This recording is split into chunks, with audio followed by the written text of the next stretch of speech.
Now, those of you with the keen eye probably have noticed that the timeline at the bottom of the screen has filled out while I was doing some features.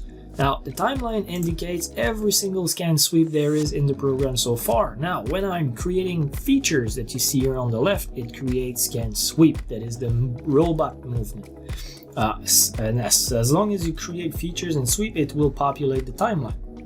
Now it's red because there is some problem. If you take that slider and start moving, you will see the robot movement. And this is where I introduce you to the magic button of VXscan-R. It's here in the toolbar. It's called Reorder and Finalize. Now, what we have done so far is create features and scan sweep.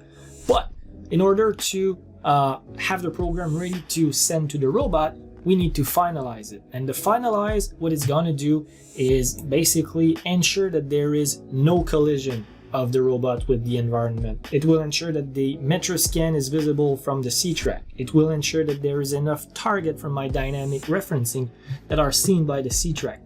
And also, since I'm doing a reorder at the same time, it will ensure the shortest total duration possible. So it will make sure that all the scan sweep are at the correct position in the timeline in order to get the shortest cycle time as possible.